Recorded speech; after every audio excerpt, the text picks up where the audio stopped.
Welcome back, guys. We got the Napoleon series continued, but Nelson's battles in 3D, Cape St. Vincent. That is what we're going to be talking about today. That's what we're going to be reacting to today.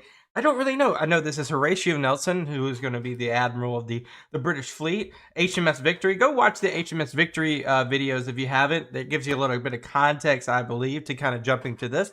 I guess this is going to be the HMS Victory, which is going to be interconnected because France is at war with the coalition as well as with Great Britain. So let's just jump into it real quick, just one more time.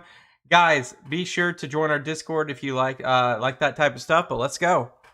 History, Drakenfell collaboration. Okay. In 1792, the French Revolution sparked a European conflict that would last a generation. Oh yeah. A struggle for mastery of Europe and the world.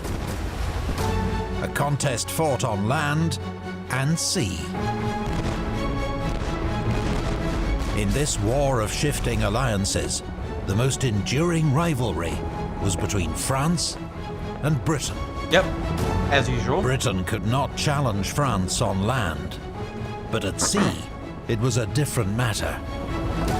Britain's Royal Navy was as dominant on the waves as Napoleon was to prove on land. And in an age when Britain had many skilled naval commanders, one stood out above the rest: Horatio Nelson. He looks young in that picture. Might just be the painting. Bold, inspiring, Right. Horatio Nelson. Bold, inspiring, and brilliant. For the British, he'd become a national hero. These are the stories of his greatest battles.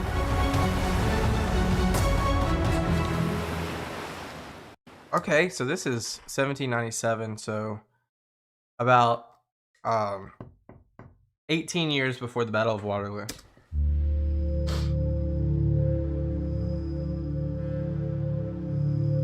I cannot, if I am in the field for glory, be kept out of sight. 1797. The Revolutionary War is in its 5th year, and the French Republic dominates on land. Yeah, let's take a pause here. Let's reflect on what kind of conquest we got going on. We have the Austrian Empire, which is still in this, and everyone else is kind of just out of it right now. The Naples are out of it. Piedmont's out of it. We really haven't seen much from the Prussians or Hanover or Spain. It's just basically been two powers, Austrians and Britain. And Britain's really just been like surveying this from afar. They haven't put men on the battlefield as far as I know so far. So really what we're going to be looking at is a lot of the naval, not just for like, okay, we have naval blockades for like conquest, but also mainly for trade. They're trying to suffocate France almost in a siege type way.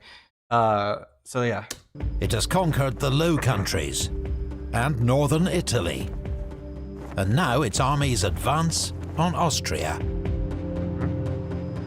At sea, the British Navy rules supreme, having won a series of victories over the French.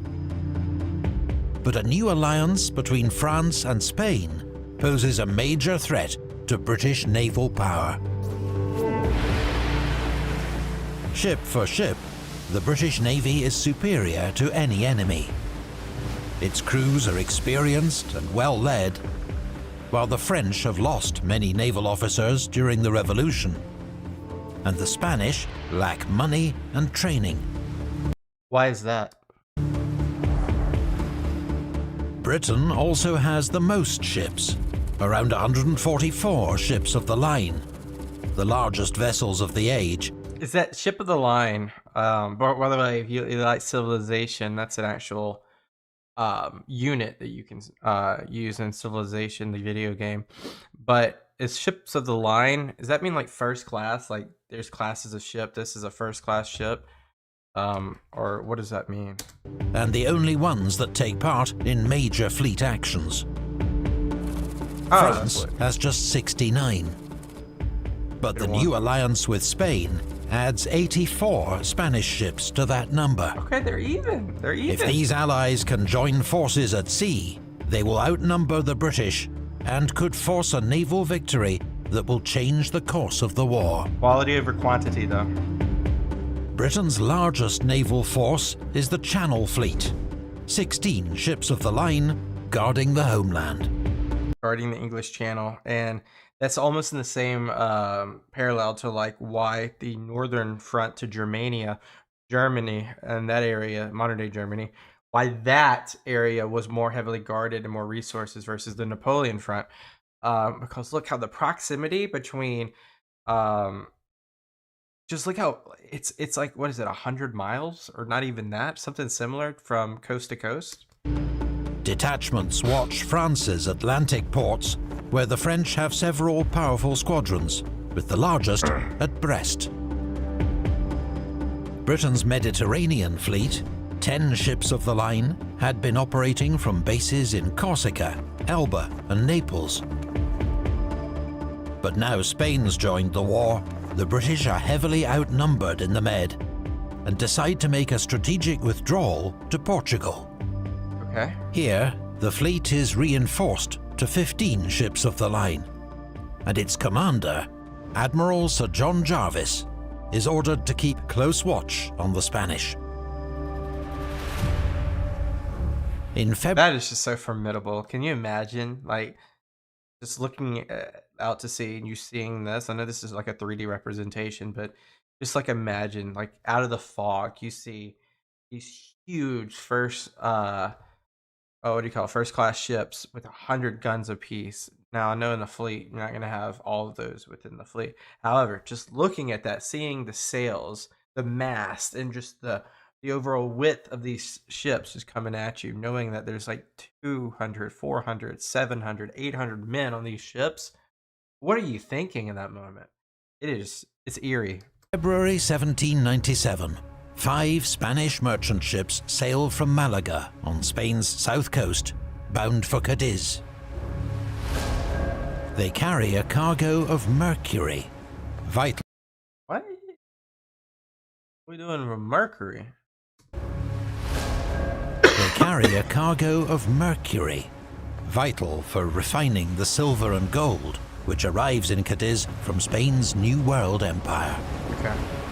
The convoy is considered so important that it receives a powerful escort. The entire Spanish battle fleet, 27 ships of the line, and several frigates. After escorting the merchant ships to Cadiz, the Spanish commander, Admiral Cordova, will continue to Brest to join forces with the French.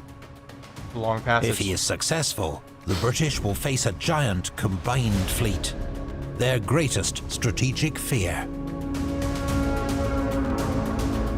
With the help of a strong Levanter wind, the Spanish pass swiftly through the Straits of Gibraltar. But the wind blows them too far out into the Atlantic. How do y'all let that happen? Who's in charge there? As they struggle back towards Cadiz, a thick fog descends on the sea. Meanwhile, British frigate HMS Minerva is returning from a diplomatic mission to Italy. Aboard, an emerging star of the Royal Navy, Commodore Horatio Nelson. He plans to rejoin Admiral Jarvis's fleet off Cape St. Vincent. Okay, so we might not even see the victory. This is Minerva. Okay. HMS Minerva first survives a dramatic chase off Gibraltar. Then, on the dark, foggy night of the 11th of February, she suddenly finds herself in the midst of the main Spanish fleet. Oh. The British are so close, they can hear Spanish voices in the fog. That must have been like a horror movie. Can you imagine? Like you're in the fog, you can't really tell where you're coming, but you can hear the voices? Minerve remains undetected and is able to slip away. For now. 2 days later, Nelson reaches the British fleet. Okay. His report confirms others that Jarvis has received, that the enemy are near though he still does not know their strength. Jarvis orders his fleet to prepare for battle and set sail to intercept. Into the fog? Interesting. It's Napoleon, right? Or is it Spain? Okay. A victory to England. To England, not against England. Is very essential at this moment. Admiral Sir John Jervis, the Royal Navy. Admiral Sir John Jarvis, commander of the Mediterranean Fleet, was from a prosperous middle-class background, but ran away to join the Navy aged 13.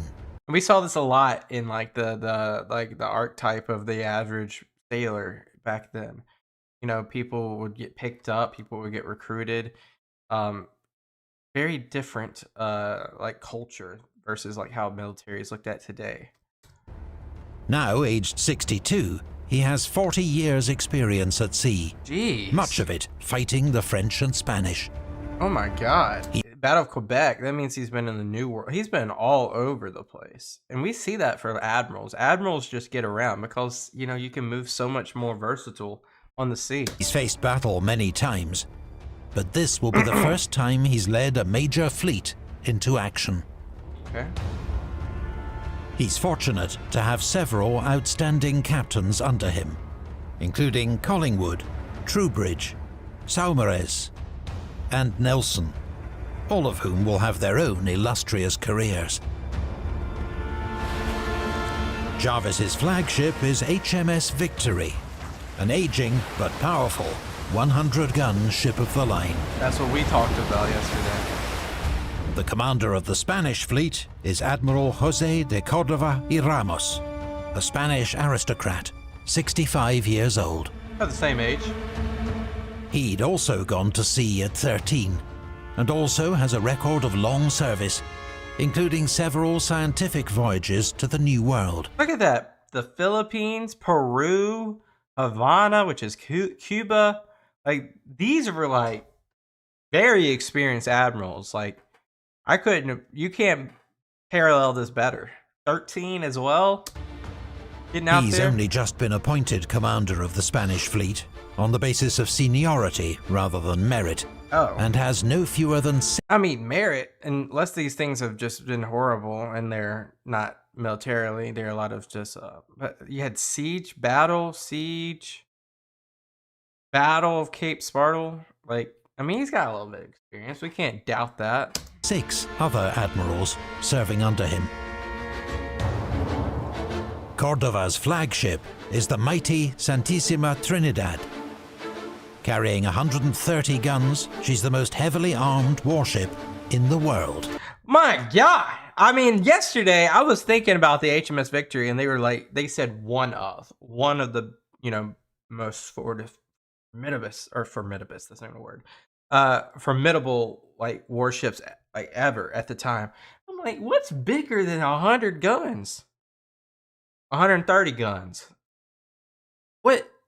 How do you combat that? I mean, that's 30 extra guns. That's 30 extra 12-pounders coming at you, or 60-pounders coming at you. Those cannonballs.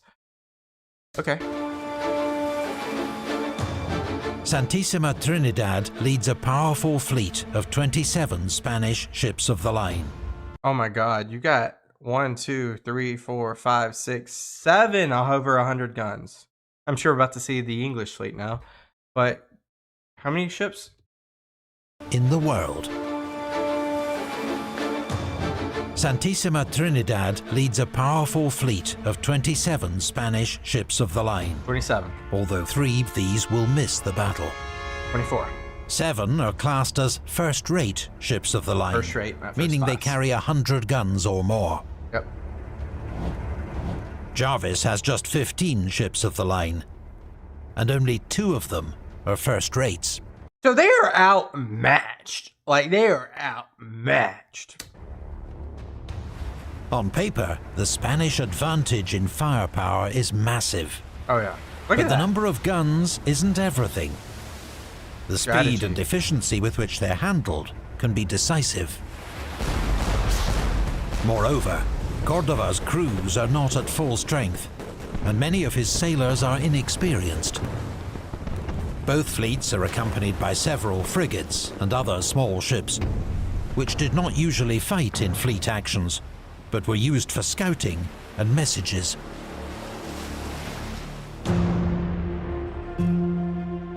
Valentine's Day.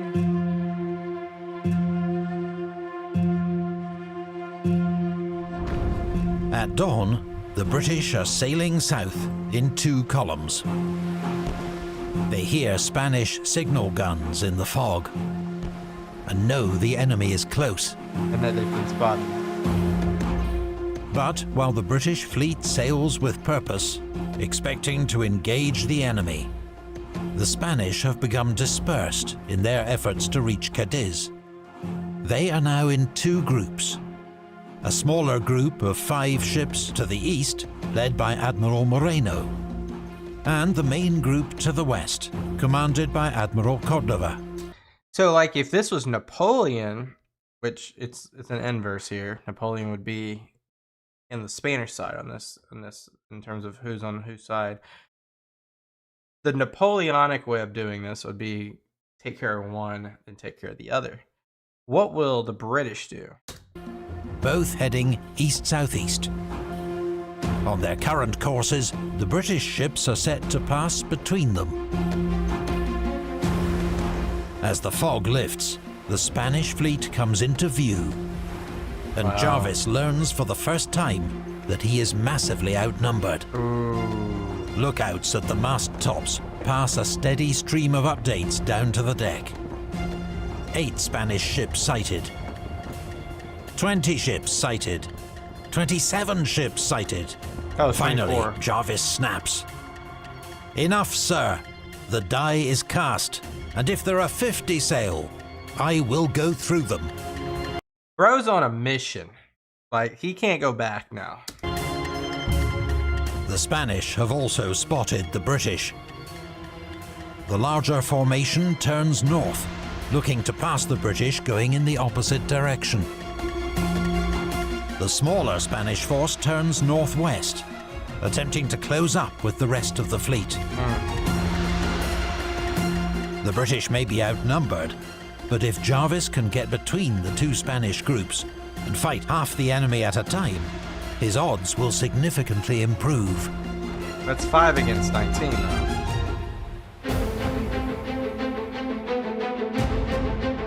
Form the line of battle as most convenient. Probably what he said. As the range closes, Jarvis orders his ships to form a single line of battle to cut between the 2 Spanish formations. The maneuver is carried out rapidly and efficiently, with HMS Culloden taking the lead. Admiral Cordova, however, is struggling to form his ships into a line of battle following their turn. They continue to sail in a ragged group, with ships blocking each other's line of fire. I want that. The battle is joined at 11:30 a.m. as the British vanguard opens fire. At 12:08, Jarvis orders his ships to turn 180 degrees in succession to maintain contact with the main enemy force. Okay, smart. But now, the smaller Spanish force is coming up, threatening to break the British line near the point of its turn. If they can pull off this maneuver, they'll split the British fleet, making it vulnerable.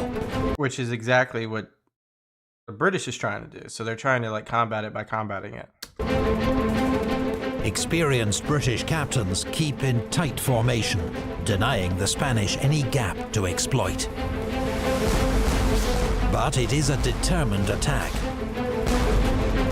HMS Colossus takes heavy sail damage and veers out of control. Peppered. Her neighbours, Orion and Irresistible, provide covering fire. Such cool names for ships, by the way. The Spanish finally receive such a terrible series of broadsides that they abandon their attempt to get through the British line and turn away. For the British, every moment now counts. Admiral Cordova's force is getting away. He plans to slip around the British and rejoin with the rest of his fleet. If the British are to prevent him, someone will have to do something drastic. HMS Captain, that's, of course, led by Horatio.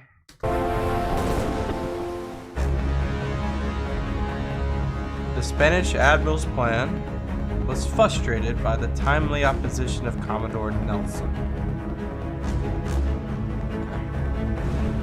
Commodore Nelson commands HMS Captain, a 74-gun ship, towards the rear of the British line. In this age, it was considered crucial to maintain the line of battle for the safe and effective maneuvering of the fleet. That's what I'm thinking, like, if we can back it up right here. I'm thinking in my head, this guy is about to be rogue, and he's about to go out of formation, which could almost be, you know, considered, what would that be considered? It would be considered a court-martial offense. In this age, it was considered crucial to maintain the line of battle for the safe and effective maneuvering of the fleet. But Nelson sees that in their current formation, the Spanish will soon slip out of reach. Just after 1 p.m, he decides he must do something about it. On his own initiative, disregarding Admiral Jarvis's clear instructions, Nelson gives the order to wear ship and heads alone straight towards the main Spanish formation.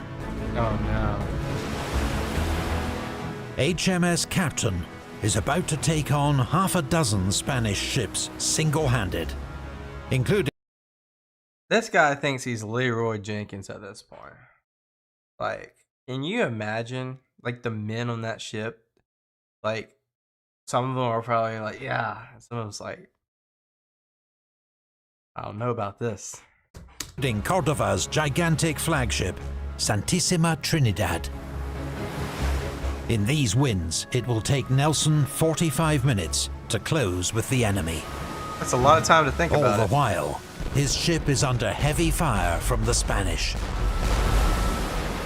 You still win? It's neither fast nor accurate, but steadily, much of her rigging and yards are shot away.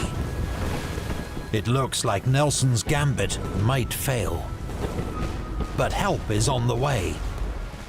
When Jarvis, aboard Victory, sees Nelson break formation, he signals to other ships to turn in support. HMS Excellent, commanded by Captain Collingwood, is quickest to respond. HMS Culloden is also now close enough to engage the rear Spanish ships. Fighting pursues. Several of these have now suffered heavy damage. Salvador del Mundo is effectively disabled.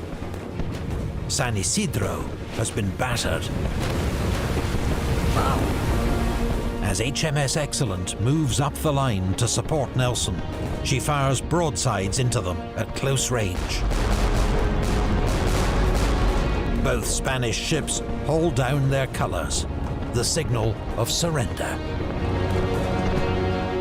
HMS Excellent's bold advance causes San Nicolas to take evasive action, and she collides with San Jose. Okay, did they ever practice this? Like, my gosh, the Spanish fleet is inept at this point. Nelson spots his chance. His own ship is crippled, but has just enough way on her to ram San Nicolas and attempt to take her by boarding. Oh, man. Nelson leads the boarding party himself, climbing aboard San Nicolas through a smashed window in the captain's cabin. After a short, sharp fight and close-range discharge of pistols, the crew of San Nicolas surrender. Wow. They've suffered more than 200 casualties, about a third of their strength. Nelson's not finished. His men come under musket fire from San Jose, which is alongside San Nicolas. Gathering more men, Nelson launches a second boarding action from the deck of San Nicolas onto the San Jose. This Spanish crew, bewildered by the sudden onslaught, also surrender. This extraordinary feat of using one captured ship as a springboard to take another is soon dubbed Nelson's patent bridge for boarding first rates. His patent bridge for boarding first rate. So it's like his thing. Like this is like his style that's been coined now. Very interesting. He is presented with so many swords by surrendering Spanish officers that he has to pass them to his coxswain to hold. Cordova's flagship, the giant Santissima Trinidad, is now being hammered by 3 British ships. Her crew has suffered more than 300 casualties. Jeez! Around 4 p.m, there are rumours she struck her colours, but it's difficult to tell amid the smoke, din and confusion. So like if you raise your flag, showing your colors, that's... I thought it was a white flag. So like in naval warfare, if you show your colors, you're surrendering basically. Before she can be secured, 2 undamaged Spanish ships arrive and help tow her to safety. The British ships are too battered to pursue the enemy, who have begun to regroup and may yet pose a threat. Jarvis signals to his fleet to form up and secure the 4 Spanish ships they've already captured. As Cordova and his remaining fleet sail for Cadiz, the British begin to cheer. A remarkable victory. Very interesting. As she passed, HMS Victory saluted us with 3 cheers, as did every ship in the fleet. They know what they did. Against the odds, the Battle of Cape St. Vincent ended in a significant British victory. 4 Spanish ships of the line were captured, including 2 first-rates. Around 800 Spanish sailors were killed or wounded, and 3,000 taken prisoner. British losses were just 70. That's a slaughter right there. Okay. I don't even know what to say about that. That is just insane to me. That through all that, only 73. So what is that? Like 300? Yeah, there's 300 casualties. 23 dead and 227 wounded. They had 10x that Nelson's capture. brilliant success meant his disregard for orders was overlooked. But if it did not go the way he wanted, that's such a risk reward too. If Nelson's thing screws it up, they all get away, he's court-martialed. And you never know who Horatio Nelson is. Instead, he was knighted, becoming a knight companion of the Sir Order of the Horatio Bath. Nelson. Admiral Sir John Jarvis was made the Earl of St. Vincent and received a generous pension and other honours. He better thank Horatio for that one, because at the beginning of this video, remember we were talking, the narrator said that this admiral was given this position. Oh, wait, no, that was the other one. It was a Spanish one that was given, quote unquote, not based on merit. In 1801, he was appointed First Lord of the Admiralty, the political head of the Royal Navy. He lived to the age of 88 and is remembered as one of Britain's greatest admirals. Admiral Cordova, in contrast, was disgraced. I mean, his fleet was not ready for this at all. Historians and his officers agree that he behaved with courage during the battle, but his ineffective maneuvers were blamed for defeat. He was dismissed from the Navy and forbidden to appear at the Spanish court. He died in 1815. Poor guy. The Battle of Cape St. Vincent was no battle of annihilation, but it had major strategic consequences. Oh yeah. After their defeat, the demoralized Spanish fleet returned to Cadiz, where it was blockaded by the British. So now the French and Spanish can't regroup. Meaning the threat of the Spanish and French navies joining forces had been neutralized. Wow. And so the next year, 1798, a British squadron commanded by Rear Admiral Nelson returned to the Mediterranean. He was soon in pursuit of a French fleet, carrying General Bonaparte's army to Egypt. Oh. In the age of Nelson, a young Englishman wondering how to make a positive difference in the world had an easy answer. Join the Royal Navy, smash the French. But those were simpler times. Today, many people want to know how they can... And it's an ad. Guys, this was insane. Like, this was an insane, like you said, consequential. This was a consequential battle. Because what happens if the Spanish joins up with the French? They basically outnumbered them. I'm not too confident, even with them outnumbering with the French. Think about it. Like, I still would say the British probably would have the upper hand if it was an onslaught in the Channel, just because the tactical advantage and the experience and the versatility of the English fleet. It is not, I mean, and this doesn't just start right here. This has been a thing throughout the 18th century, through the Victorian age, through World War I and World War II. The British just had naval supremacy. That's why, you know, even in World War II, the Germans really could never invade, um, Great Britain, just, or the United Kingdom, just because it's such a difficult task. Whether it be air superiority or naval superiority, the British have done a really good job. And as you see right here, did another good job. Wow.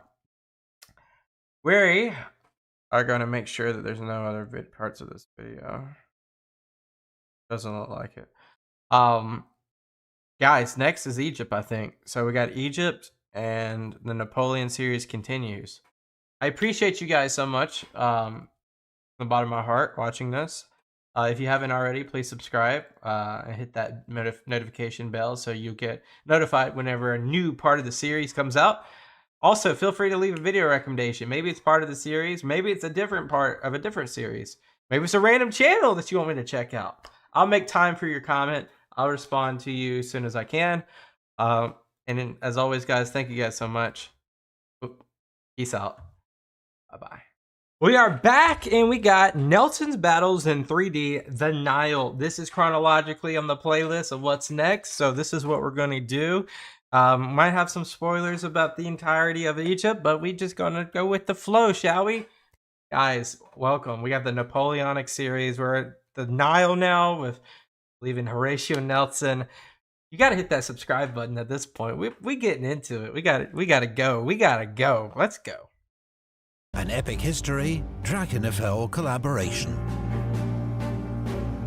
In 1792, the French Revolution sparked a European conflict that would last a generation.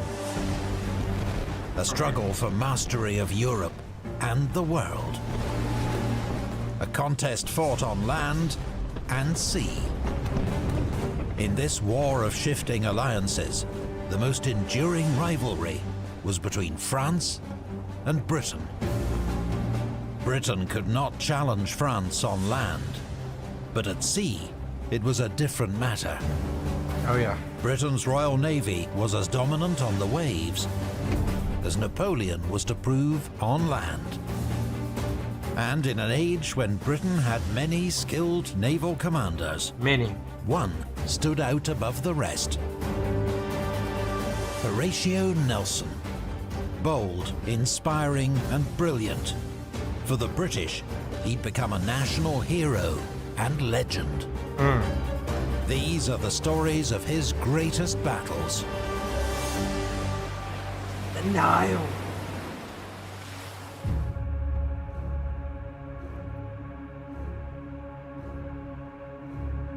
Duty is the great business of a sea officer.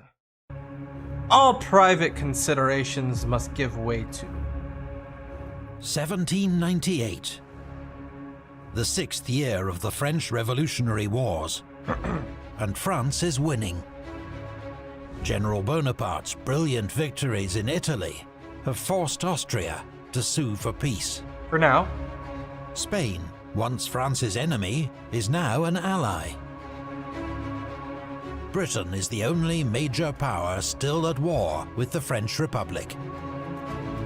British naval power makes a cross-channel invasion impossible. So the French government decides to strike at Britain in direct.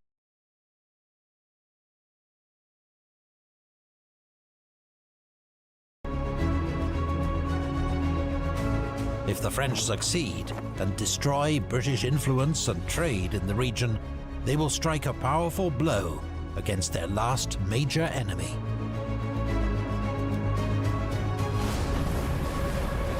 The previous year, the British defeated a Spanish fleet at the Battle of Cape St. Vincent. Which was embarrassing for Spain. But the Royal Navy currently has no major forces in the Mediterranean.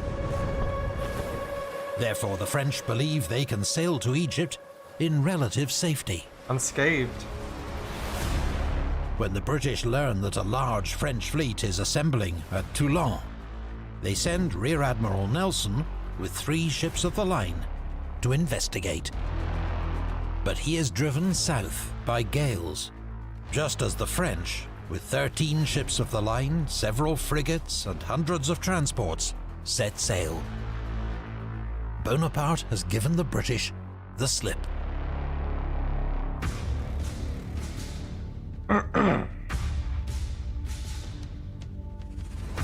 It is an old saying, the devil's children have the devil's luck. I cannot find or at this moment learn where the French fleet are gone to.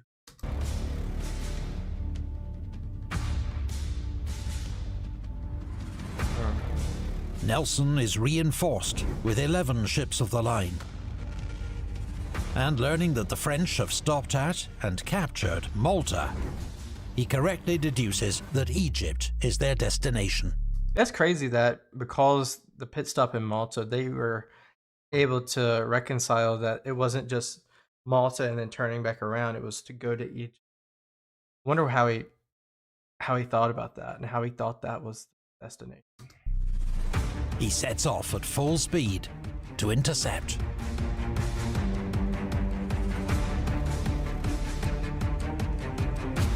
The British warships are much faster than the French invasion force.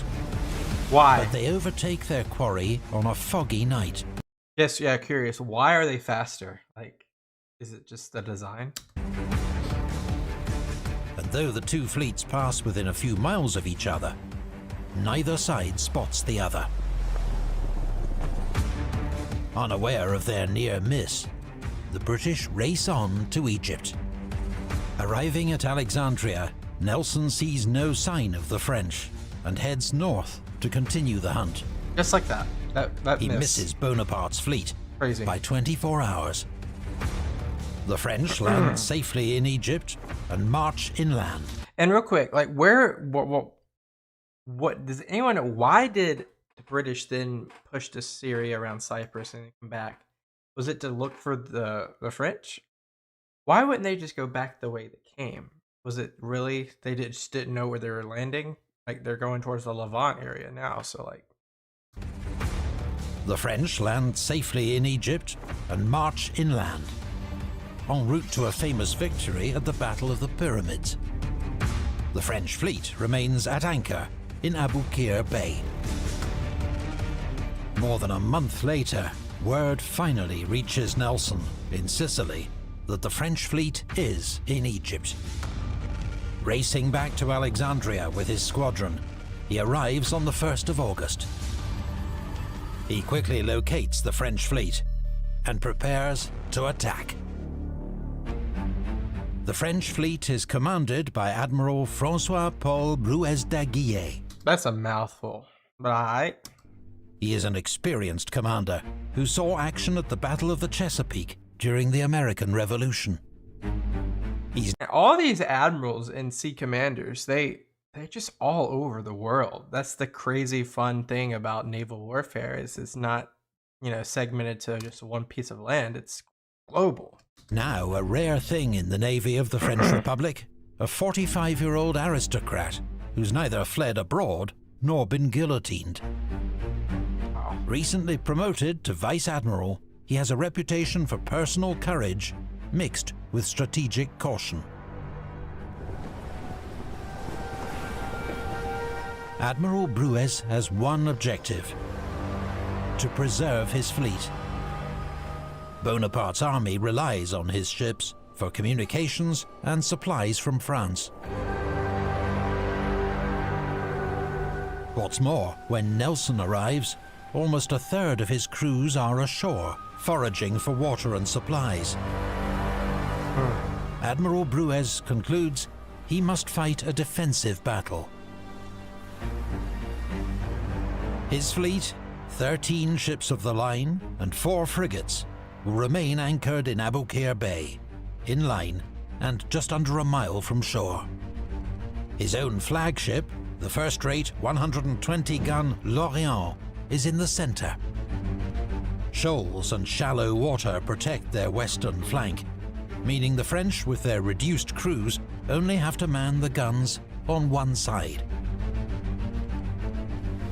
Bruez issues orders for each French ship to secure itself to its neighbours, fore and aft, with heavy cables. The fleet is to form an unbreakable wall of ships, ready to resist any attack. Bruez well knows the reputation of his enemy, Rear Admiral Sir Horatio Nelson. The previous year, Nelson had been feted for At the Cape of St. Vincent, right? his heroic role at the Battle of Cape St. Vincent. But 5 months later, he'd lost his right arm following a failed attack on the Spanish at Tenerife. I did not know that. I kind of knew that, but I didn't know how he did it. He'd spent the rest of the year convalescing ashore, and therefore missed the British victory over the Dutch at Camperdown that October. Something he found so frustrating, he declared he'd happily have given his other arm for the chance to take part. Having found the enemy fleet, Nelson is determined to engage and destroy it. And he has sound strategic reasons for a high-risk attack on the French. If Nelson can destroy their fleet, the French army in Egypt will be stranded, far from home, amid a hostile climate and population. Yeah, not good signs. It will mean the failure of Bonaparte's expedition, without a single redcoat stepping ashore. That would be insane. Nelson has 13 third-rate ships of the line, plus the 50-gun Leander, and a small sloop for running messages. Facing 13 French ships of the line and 4 frigates, the two forces are evenly matched, though the French flagship L'Orient, with 120 guns, is far and away the most powerful warship present. Oh yeah. Nelson decides on a night attack that will exploit Bruez's caution.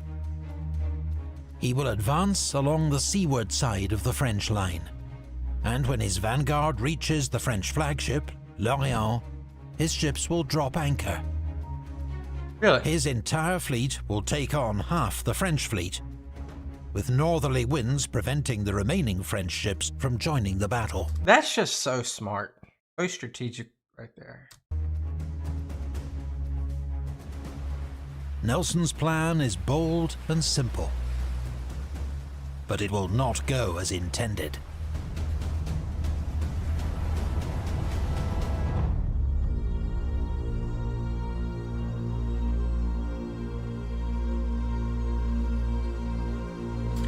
Before this time tomorrow, I shall have gained the peerage of Westminster Abbey.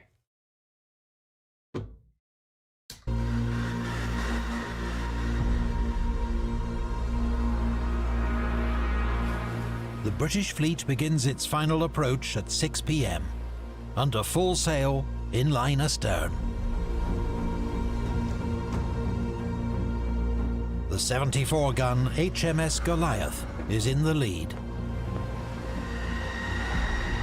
She is followed by HMS Zealous and HMS Audacious. I love the names. The wind is from the northwest. The seas calm.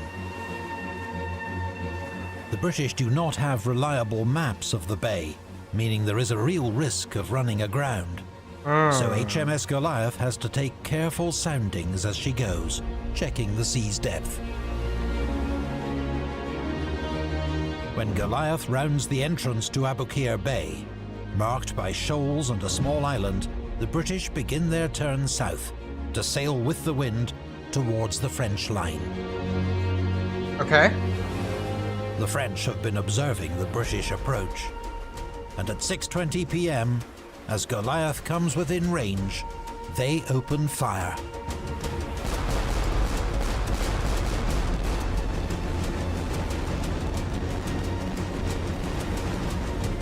Nelson. They were not waiting around. My goodness. Like, I was expecting them to wait till they kind of got aligned, but no. Has always encouraged his officers to use their initiative. So when Captain Foley, commanding HMS Goliath, sees there is a gap between the French ships and the shoals, he makes a snap decision to sail down it. Oh, and there's no guns facing that way. Goliath's course will be followed by Zealous, Audacious, Orion, and Theseus. Nelson's flagship, HMS Vanguard, will now lead the rest of the fleet down the seaward side of the French line. Not a good look for Napoleon's Captain fleet. Foley's bold decision exploits a disastrous oversight by Admiral Bruez. He has assumed that the shoals make it impossible for him to be attacked from the landward side. Now, not only will his vanguard be doubled, attacked on both sides, but French guns on the landward side are not even ready for action. There are barely enough sailors to man them. This is just going to be disastrous. As Goliath passes across the bow of Guerrier, she fires a raking broadside into her, round shot smashing its way down the length of the ship. Each following British ship blasts Guerrier in the same merciless manner.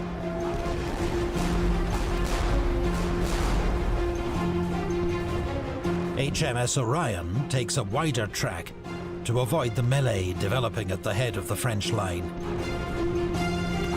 This will bring her past the French frigate Sérieuse in the shallows. According to convention, ships of the line did not normally fire on frigates during fleet actions. But when the captain of Sérieuse fires on Orion, All bets are off now. he waives this protection. I mean, yeah, it's defensive. Orion holds her fire until she passes the French frigate, then returns fire at point-blank range. Her heavy broadside smashes the French frigate to pieces. Oh, yeah. The British landward column now drops anchor to take on the French vanguard, while the seaward column, led by Nelson aboard HMS Vanguard, arrives to hit the French from the other side. Each ship's captain singles out a target and drops anchor alongside. Vanguard alongside Spartiate, Minotaur against Aquilon, Defense against Peuple Souverain. 5 French ships are now under attack from 8 British ships, most of them from both sides. HMS Bellerophon and Majestic now join the battle. They head for the center of the French line. Flagship. Bellerophon aims for Franklin, but overshoots and comes alongside Admiral Bruez's formidable flagship, L'Orient. HMS Majestic also misjudges her approach becoming entangled with Tonon and fighting 2 French ships simultaneously. Really? By 7 p.m, the light is fading. 2 miles north, the last British ship, HMS Culloden, cannot make out the edge of the shoals and runs aground. Darn. HMS Leander. I bet you were embarrassed to be on that ship, because everybody else is, you know, being courageous, fighting in this battle, and you ran ashore. And the sloop Mutine divert to try to tow Culloden clear. Okay. But it will prove a futile task. Culloden's fate shows just how small the room for error has been during the British approach. The French vanguard has now been under heavy attack for 30 minutes. Conquerant has been completely dismasted. Jeez. Her captain is dying. A third of her crew are casualties. She is first to strike her colours. But it's not all one-way traffic. HMS Bellerophon is heavily outgunned in her contest with Lorient.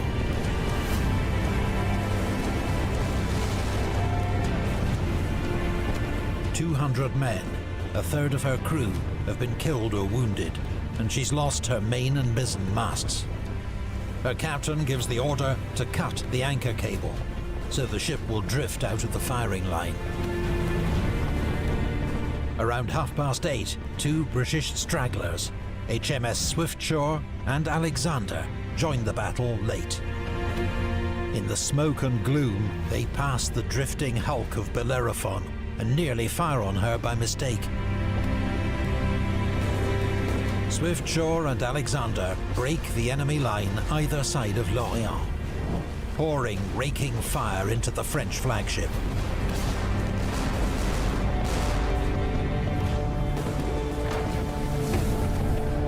Aboard Vanguard, Nelson's been hit in the forehead by a splinter. Oh. His face streaming blood. He thinks it's the end. "I am killed," he announces. "Remember me to my wife." Dang. But he's soon stitched up by the ship's surgeon and back in command. Get back out there! The wounds of French commander Admiral Bruez aboard Lorient are far more serious. Horribly injured in the face and hands, he's then hit by a cannonball that removes his legs. He still refuses to leave his post on deck and dies there. As darkness falls, Guerrier and Spartiate, which have been under heavy fire for more than 2 hours, both strike their colours. Around the same time, HMS Leander breaks the French line between Peuple Souverain and Franklin, raking both.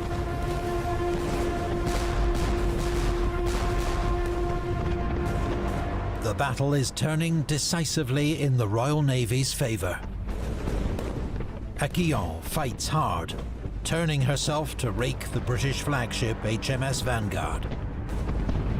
But in turn, she is raked by HMS Minotaur and hauls down her colours at 9:25. But how many is left in the battle at this point? Peuple Souverain tries to escape by cutting her anchor cable and drifting down the French line. Lorient mistakes her for the enemy and opens fire. Friendly fire. Minutes later, the flicker of flames is seen through the lower deck gun ports of Lorient. Oh no, it's about to blow up. The fire spreads deck by deck until the massive French flagship is ablaze from stem to stern.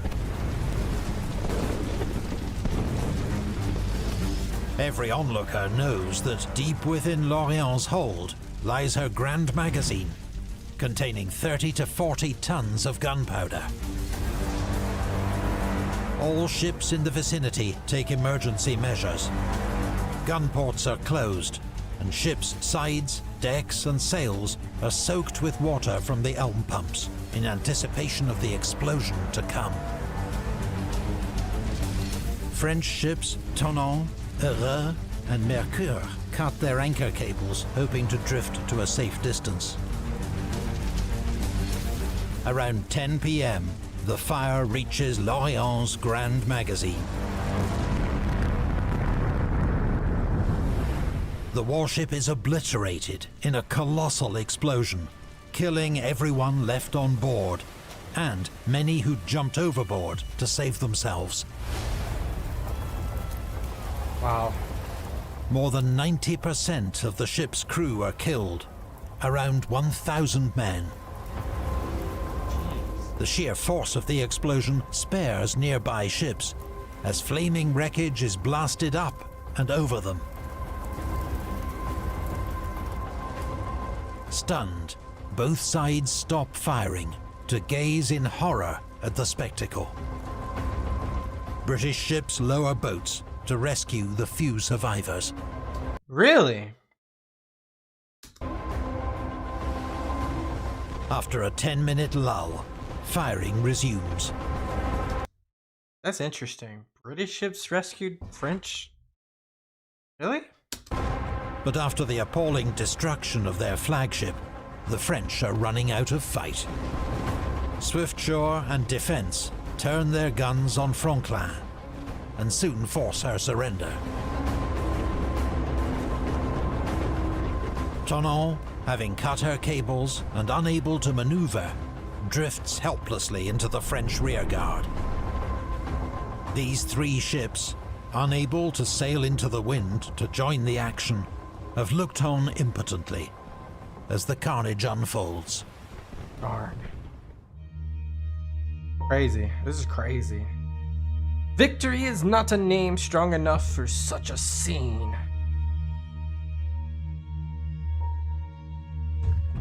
Alliteration. Dawn on the 2nd of August revealed a terrible scene of death and destruction. John Nichol of the Goliath was a witness.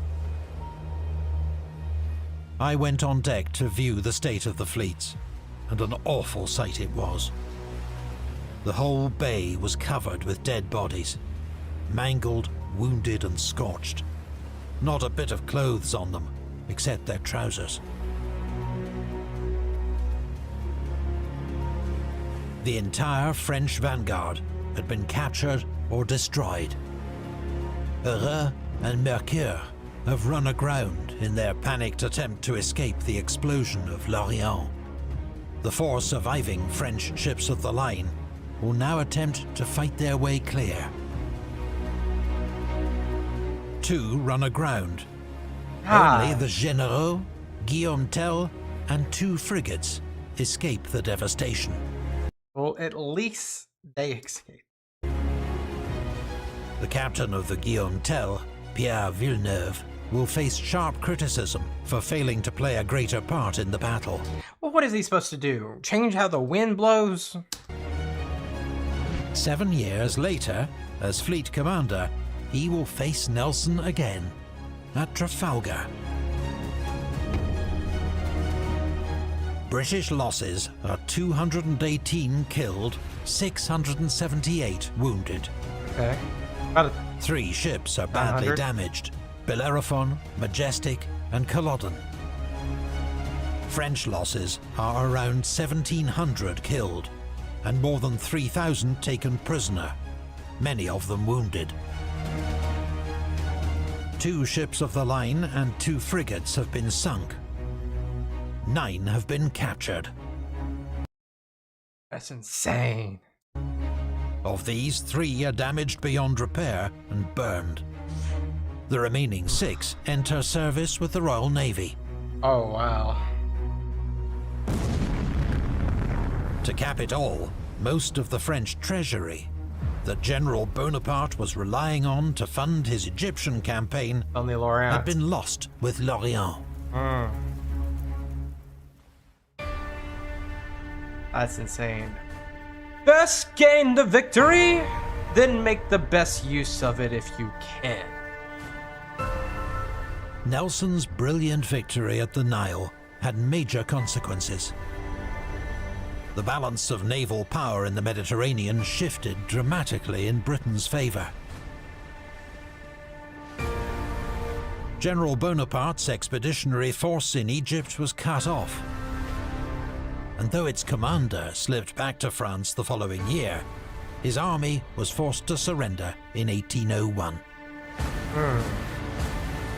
Sucks for The them. French garrison of Malta also surrendered, the island becoming a British protectorate. French defeat encouraged her enemies to form a new second coalition and renew the war. Nelson was the hero of the hour, feted in royal courts from London to St. Petersburg and Constantinople. He received jewels, medals, ceremonial swords, and his long-coveted peerage, Baron Nelson of the Nile. Of the Nile. How fitting. How fitting. The Nile was one of the most decisive and crushing naval battles in history. Some historians argue it was the most significant Nelson ever fought. But the battle with which Nelson's name was to be forever linked would be fought 7 years later, Trafalgar. off Cape Trafalgar. Yeah. Have you ever wanted to hear? That's insane, guys. Wow. Like, we heard about it in the previous video, kind of like, you know, the fleet had got destroyed. But this really shows what happened and the tactics and the ability to kind of use nature and the wind, per se, all into your favor. It's just an embarrassment of riches for the British. And then they're able to capture Malta. I don't know if that's a spoiler or whatnot, but that's insane. Insane, guys. We are getting closer to getting back to the next coalition, but we got another Egyptian battle to react to next. So I'm excited to do that. But guys, thank you guys so much for watching. I appreciate every single one of you. I really do. Subscribe if you haven't already. Guys, thank you. Peace out. Bye. Welcome back, everyone. We're back at it. This is Trafalgar. Now listen, we've done the entire Napoleonic series up to this point, and now we're going to see what the British did at Trafalgar. Now, I don't know what else to say besides let's just jump into it and explore. I'm glad you're here. Hit that subscribe button if you haven't already. Let go. An epic history, Drakenfell collaboration. In 1792, the French Revolution sparked a European conflict that would last a generation. A struggle for mastery of Europe and the world. A contest fought on land and sea. In this war of shifting alliances, the most enduring rivalry was between France And Great Britain. Britain could not challenge France on land, but at sea, it was a different matter. And it was greatly metaphored last video. I think the elephant and the whale both are, you know, masters of their own domain. The elephant on land, the whale of sea. It's just so true. Britain's Royal Navy was as dominant on the waves as Napoleon was to prove on land. And in an age when Britain had many skilled naval commanders, Like Nelson? one stood out above the rest. Horatio Nelson. Bold, inspiring, and brilliant. For the British, he'd become a national hero and legend. These are the stories of his greatest battles. Trafalgar.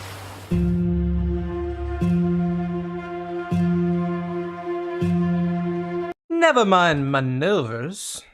Always go at them, Mr. Nelson says to Captain Thomas Cochrane. 1805. This means this is exactly 1805 is about the same time that Napoleon becomes emperor and just won at Austerlitz, right? The short peace between Britain and France has collapsed, and the two rivals are at war once more. Britain, Russia, and Austria have formed a new alliance, known as the Third Coalition. Napoleon renews the French alliance with Spain. The newly crowned Emperor of the French is determined to finally defeat Britain.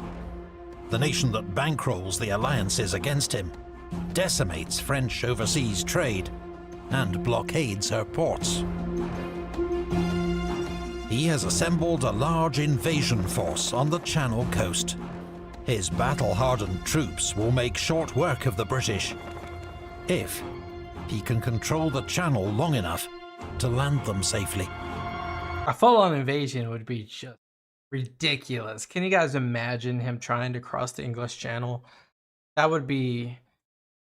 I mean, people have done it, but people haven't done it in conquest since William the Conqueror from Normandy.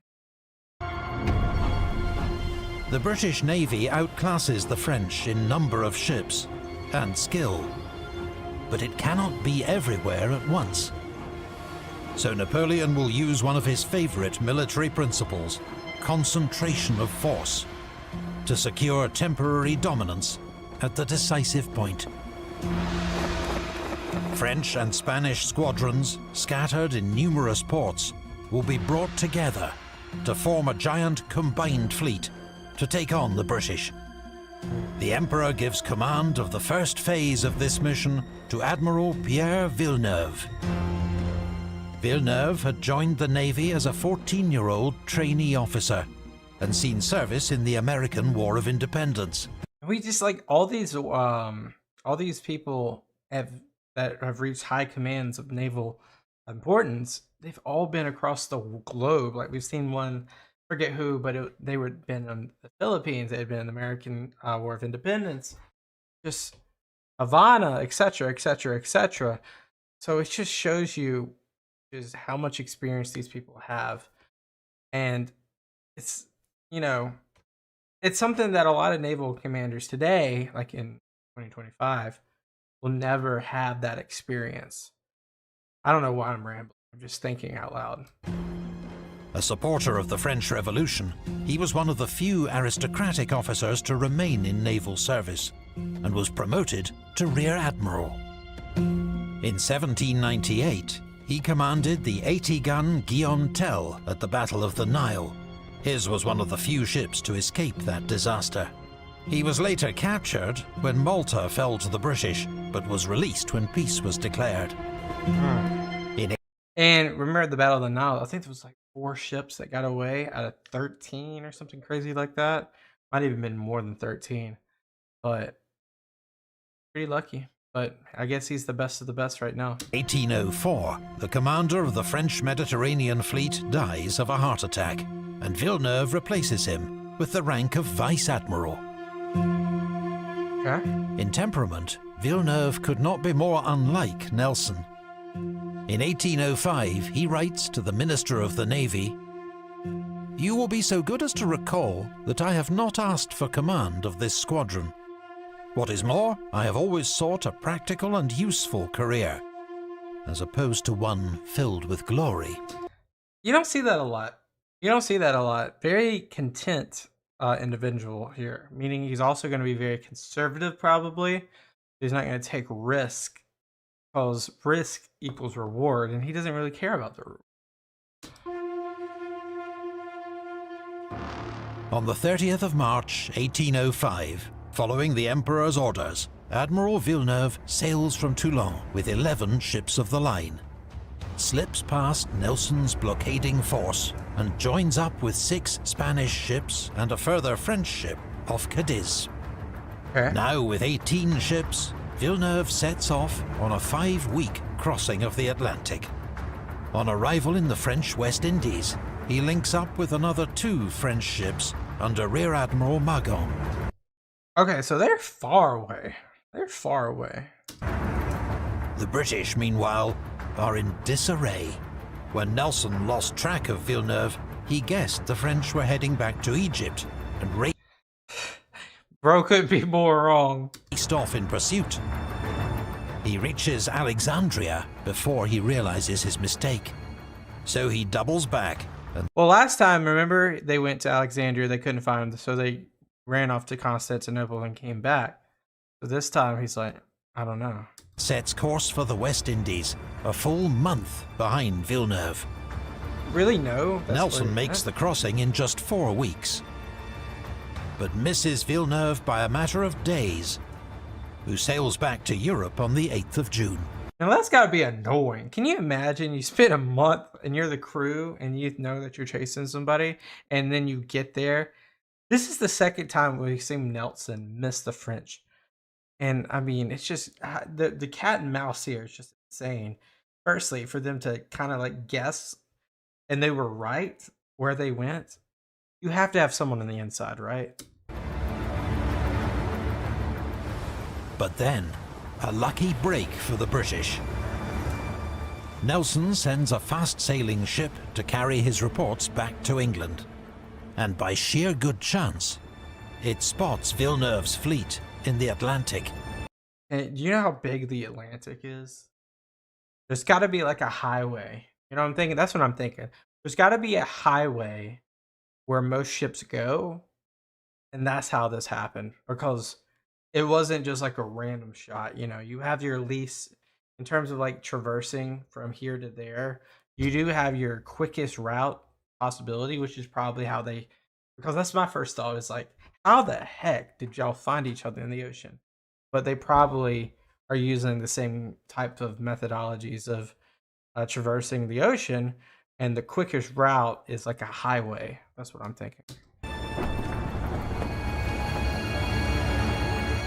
Their course is not back to the Med, as Nelson had assumed, but more northerly, towards the Channel. They're pacing them? Vice Admiral Calder, with 15 ships of the line, is put on high alert, and on the 22nd of July, he intercepts Villeneuve off Cape Finisterre. In confused fighting, in heavy fog, the British capture 2 Spanish ships. But Calder fails to prevent Villeneuve reaching the Spanish port of Ferrol. The French admiral then makes a fateful decision. His orders are clear: proceed to Brest and then on to the Channel. But reports of ships to the north persuade him that he is about to be attacked by Britain's powerful Channel fleet. His ships, battered by Atlantic gales and battle, cannot fight again without repairs. So he retreats to Cadiz. Here he is soon blockaded by a growing number of British ships. Not good. Napoleon is furious when he receives this I'm sorry, Napoleon is always mad. I know I'm joking here, but yeah, let's news. Villeneuve does not possess the strength of character to command a frigate, he Dang. tells the naval minister. It is nearly autumn, and a cross-channel invasion is now impossible. Villeneuve has failed him, and Napoleon must look for other ways to defeat the British.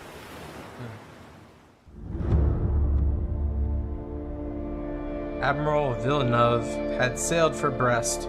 My army would have landed. It would have been all over with England.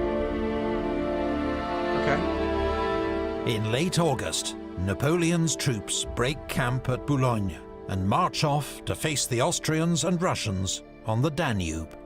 Which, of course, go watch that video. We just did that in Austerlitz. It was a brilliant campaign, by the way.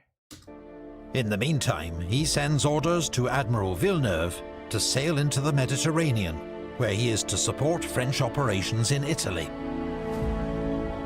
But his Franco-Spanish combined fleet is not in good shape. It is short of supplies and men, and blockaded by a powerful British force, now commanded by Admiral Nelson. Villeneuve decides to stay put. But when Napoleon informs him that he is being replaced as commander, the French admiral is finally stung into action. On the 18th of October 1805, he orders the Franco-Spanish fleet to put to sea. Okay. Admiral Villeneuve's combined fleet consists. Dang. I wish these were, I mean, okay, so I get it. Okay, so there's some of these are French and then some of these are Spanish. This obviously the Spanish one's going to be in Espanol. So you got the French first, then the Spanish. You have 136 guns, and you got 3 that are over 100. That's not 136. How do you lose with that fleet? What's the British got? Consists of 33 ships of the line, 18 French and 15 Spanish. Admiral Villeneuve's flagship is the 80-gun Bucentaur. The Spanish contingent is led by Admiral Gravina aboard Príncipe de Asturias of 112 guns. Nelson had been waiting for the enemy with 34 ships of the line. Yeah, but only 3 over 100, and I mean it's not that bad. I mean they have a bunch that's 80 and above too, so okay. But has just had to send 6 to Gibraltar for resupply and refit. Vice Admiral Calder, aboard HMS Prince of Wales, is sent home to face a court-martial for his lackluster performance at Cape Finisterre. Dang. So Nelson's now slightly outnumbered, 27 ships against 33, though he has 3 powerful first-rates, his own flagship Victory, Britannia, and Vice Admiral Collingwood's Royal Sovereign. Both fleets are accompanied by several frigates for scouting and relaying messages. On paper, the Royal Navy is heavily outgunned, but the British know they can rely on superior seamanship and faster gunnery to even the odds.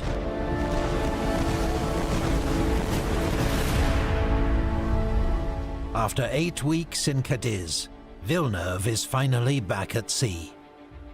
But he's given his own captains little warning of their sudden departure, and has set sail in unfavourable light winds. As they crawl south along the Spanish coast, they are spotted by British frigates.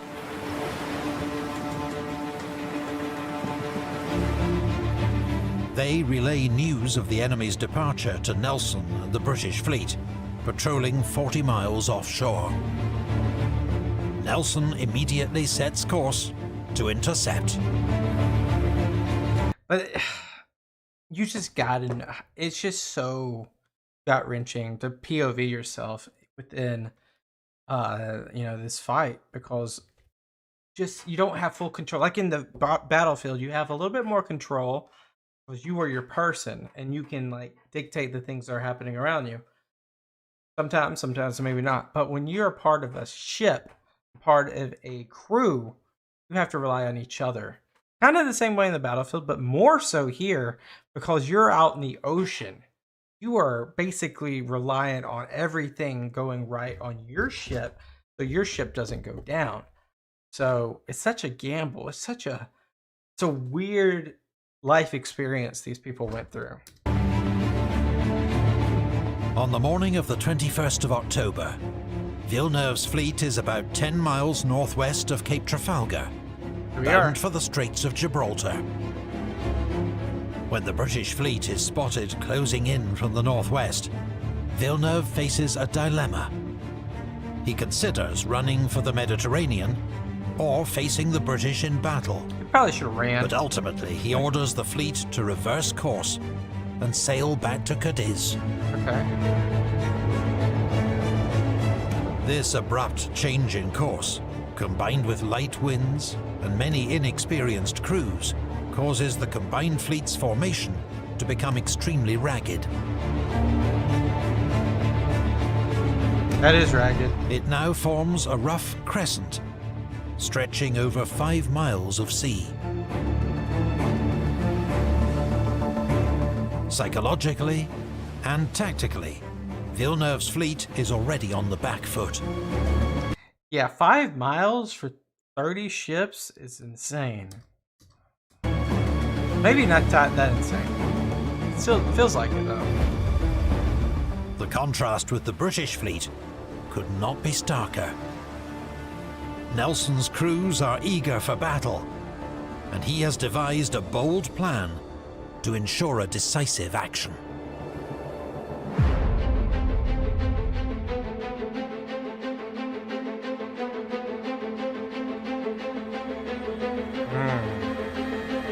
When I came to explain to them the Nelson touch, it was like an electric shock. Vice Admiral Nelson, letter to Lady Hamilton. By 11 a.m., the British fleet is formed up for battle and closing Ready. with Villeneuve as fast as the light breeze will allow. Nelson had decided on a basic plan of attack weeks earlier. The orthodox tactic at this time would be to line up his fleet alongside the enemy and trade broadsides with them. But Nelson believes these methods too often lead to an indecisive outcome. Oh, he wants to demolish. Instead, he has decided on the bold but not unprecedented tactic of attacking in two columns. These will pierce the enemy line and split their fleet into sections, to be overwhelmed and defeated in close action. So they're basically allowing the front part of their French fleet to get away then. Before the enemy's vanguard can double back to Oh. They're not just gonna flee. They're coming back. Gotcha. help. Makes sense. The major drawback is that during the approach, the lead British ships of each column will come under heavy fire, Oh, yeah. while being completely unable to fight back. Naturally, Nelson decides he himself will lead one column aboard HMS Victory. The other will be led by Vice Admiral Collingwood aboard HMS Royal Sovereign. Okay. Lead by example. As the British ships begin their approach, Nelson asks that a signal be sent to the fleet. England confides that every man will do his duty. For ease of signalling, it becomes, England expects that every man will do his duty. Light winds mean the two British columns creep forward at around 3 knots, not I wish I knew what that meant. much more than walking speed. Okay, I know what it means. The lead now. British ships will be under fire for a tense 45 minutes before they reach the enemy line. 45 minutes of being under fire, and I'm wondering how quickly rounds can be shot off. Every minute? I'm guessing like probably 1 every 3 minutes per ship. I mean, per cannon. The gunfire starts at noon, with the French 74 Fougue firing ranging shots towards Royal Sovereign.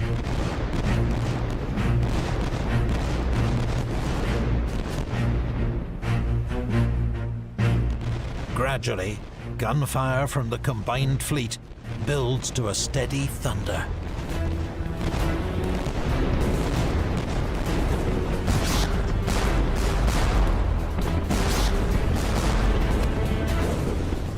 The French and Spanish gun crews lack practice, and their ships are side-on to the wind, increasing the roll. So most of their shots miss their mark. Jeez. A new signal flies up Victory's mizzenmast. Engage the enemy more closely. It will remain there until later shot away. That's crazy that there's so many signals from these flags. Not that crazy. It's interesting. As the range closes, the French and Spanish gunners begin to land more and more shots on target. The sails of HMS Victory and Royal Sovereign are peppered by round shot. Spars are knocked down. Victory's ship's wheel is hit and destroyed. Casualties steadily mount. Twice, British ships try to overtake Victory to protect Nelson, but he orders them back into position. Oh, he's already in a bad ship here. Nelson intends to break the enemy line at Villeneuve's flagship, the Bucentaure. Targeting the enemy commander is part of his ruthless approach. But the enemy's ragged formation and a lack of identifying pennants means he has to guess which is Villeneuve's flagship. Yeah, that seems like a very difficult thing to do, especially in open water. Fortunately, he guesses right, and around 12:30, HMS Victory is poised to break the line just astern of Bucentaure. But it's Collingwood's fast-sailing Royal Sovereign to the south that will break the line first. What guts you have to have. The British have held their fire during their long approach. That's insane. They've been under attack for half an hour, with no way to fight back.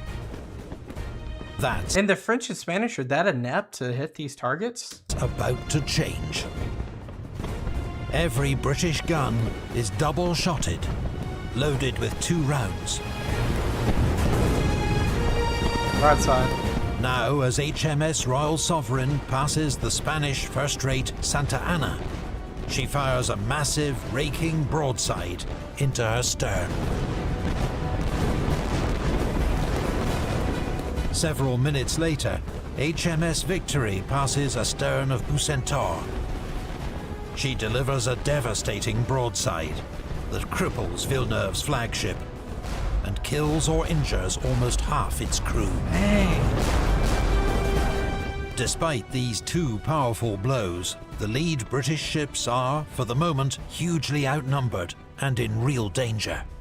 Collingwood's Royal Sovereign is under fire from all directions. The second ship of his column, HMS Belle-Isle, has been completely demasted.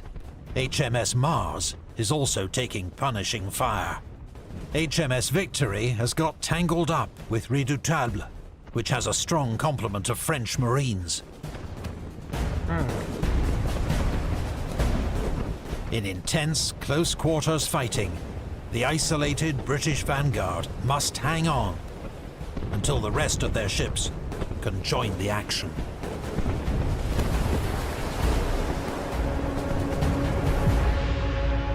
Crazy.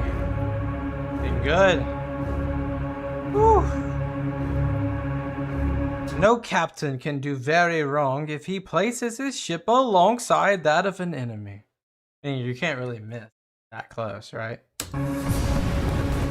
After 20 precarious minutes, British ships are arriving, one by one, to join the battle. They pile into the disordered enemy formation, unleashing double-shotted broadsides to devastating effect. Victory now receives much-needed support from Téméraire.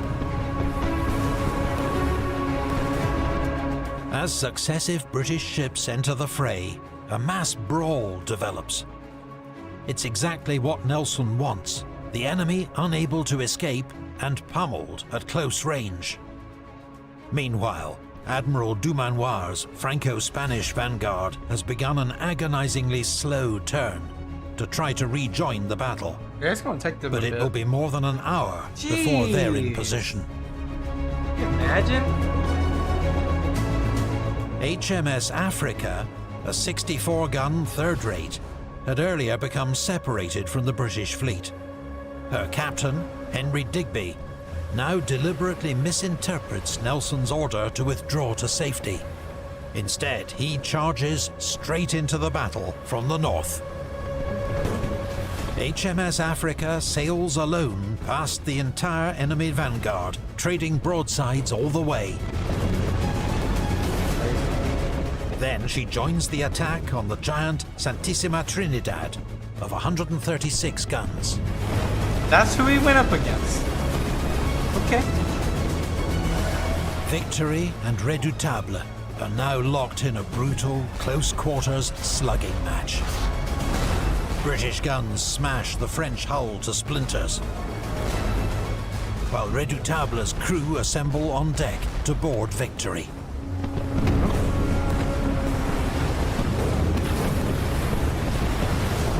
At this crucial moment, HMS Téméraire appears on Redoutable's starboard side and blasts her deck with grape shot.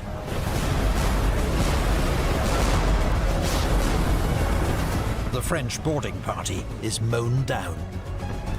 All three ships become locked together and drift into another French ship, Fouga. Golly, bumper cars.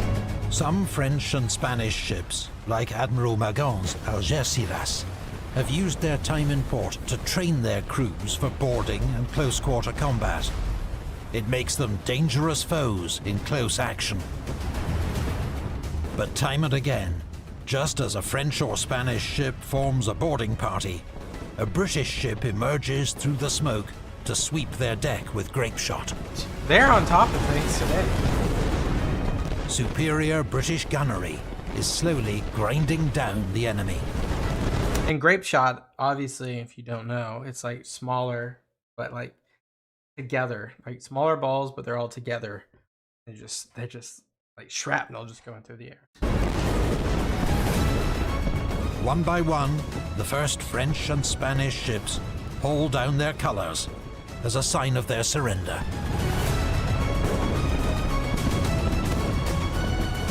At the height of the battle, a French sniper, perched high on Redoutable's mizzenmast, spots the British commander on the quarterdeck of HMS Victory. Nelson is easily distinguished by his bright decorations, which, against advice, he has refused to remove. Now, he is struck by a single musket ball, which plunges into his shoulder and down through his spine. "They finally succeeded," Nelson exclaims. "I am dead." He is carried below for medical treatment, Right. where he's brought frequent reports on the progress of the battle. It is now 3 hours since battle was joined. To the south, the French 74 Achille, under fire from multiple ships, has caught fire. While to the north, Dumanoir's vanguard is finally in position to join the battle. They're back. It took longer than an hour, too. But only Intrépide makes a determined attack. The other ships fire a few ineffective long-range shots, They don't want to get involved. Come on, guys. Let's be honest. Look how far off they are. then veer away, rather than engage the British in close action. One captured Spanish crew, witnessing this conduct, is so enraged that they offer to open fire on their supposed allies. But the French ships soon slip out of range. They can see that Villeneuve's fleet is beaten. More than a dozen French and Spanish ships have now surrendered. And then they'll all, like, this is why the British had a monopoly on the freaking waves. Once they take your ship, they add it to their arsenal. Those that can are escaping. I mean, all people did that, but they did so The well. news reaches Nelson, who hovers between life and death on the orlop deck of HMS Victory. He knows the end is near. He whispers to his old friend and comrade, Captain Hardy, "Take care of my dear Lady Hamilton, and then kiss me, Hardy." A few moments pass. "Thank God I have done my duty," Nelson murmurs, and dies soon after.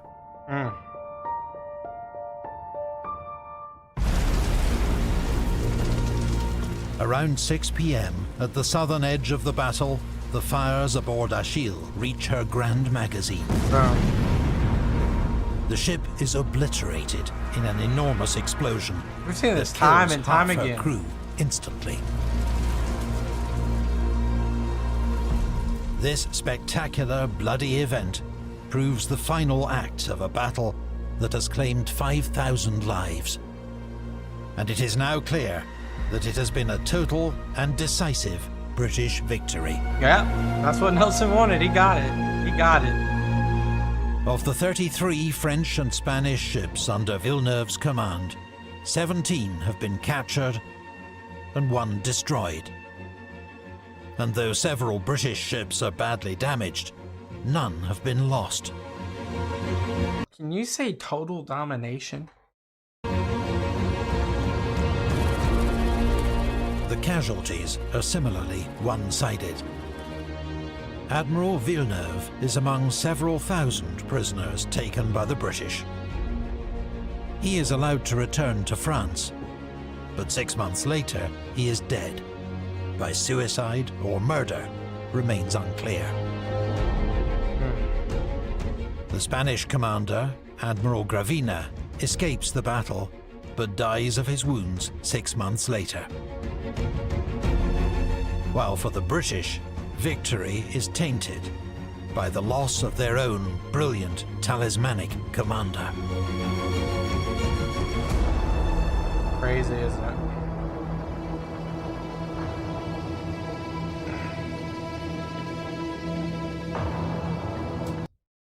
What Nelson had, he did not acquire. It was a gift from nature. Napoleon really likes to talk on St. Helena, though. He wrote a lot there. As he lay dying, Nelson's last order to the fleet had been to drop anchor, fearing bad weather. He was not wrong. A ferocious Atlantic storm soon develops, battering the victorious fleet and its many prizes. The gales howl for days, causing chaos and scattering battle-damaged ships across miles of ocean. The French and Spanish take advantage, trying to retake some of their captured ships. Really? French frigates recapture the Spanish first-rate Santa Ana. 4 captured crews rise up against their British captors and retake their own ships. That's pretty insane.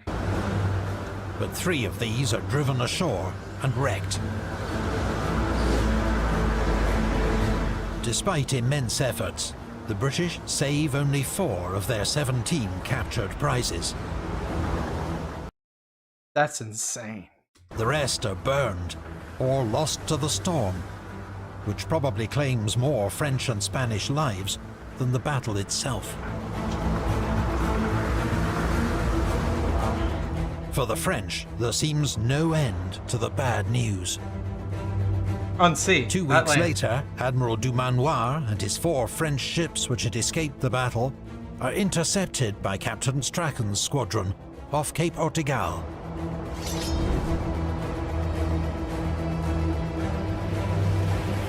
All 4 French ships are captured. For the British, it caps a remarkable fortnight of naval triumphs.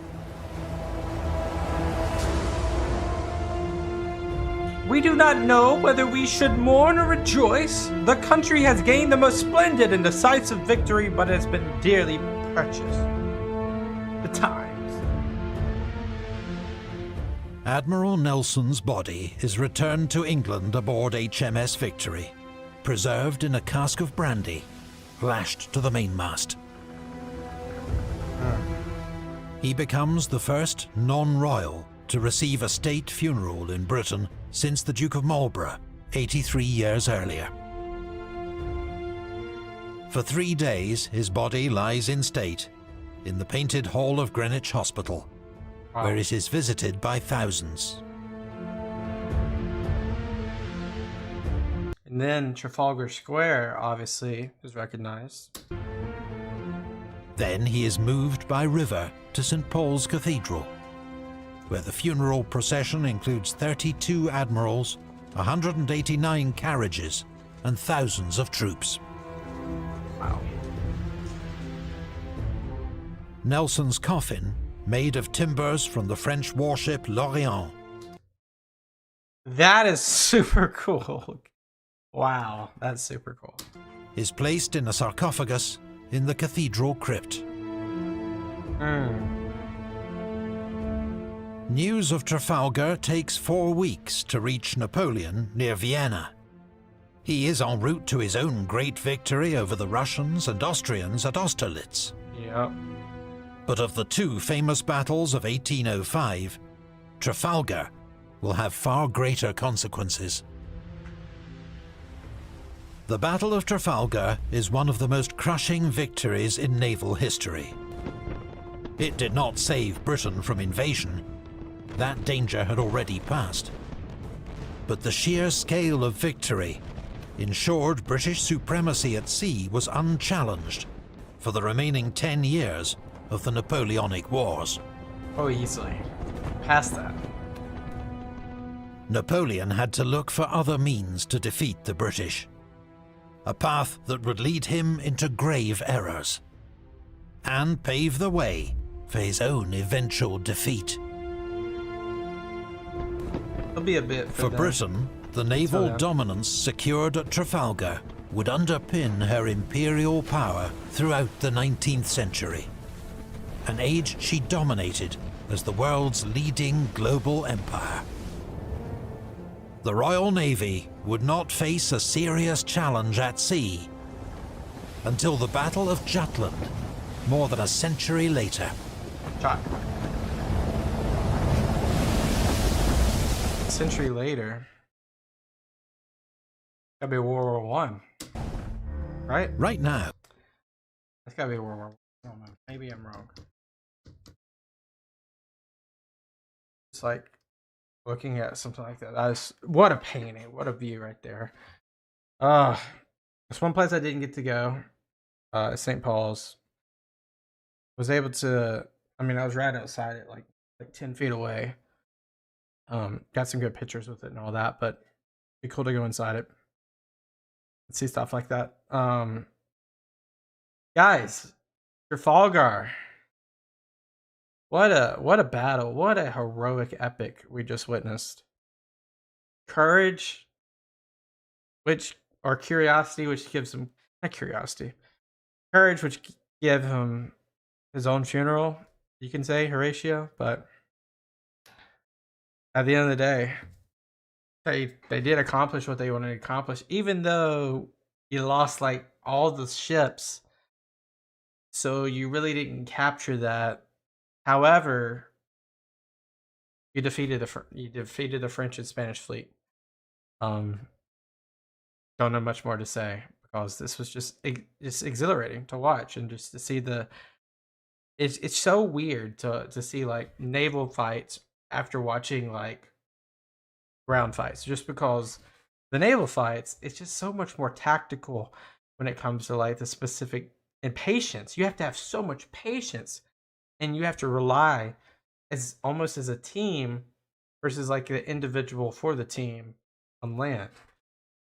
It's hard to explain, but overall, that was incredible. That was incredible to watch. We got so much more to watch. If you guys haven't subscribed yet, I implore you to do so. We got so much more to watch together. Leave video recommendation down below. Leave a comment down below. I'll get to you, I promise. That's all I got, guys. Peace out and have a good one. Bye-bye.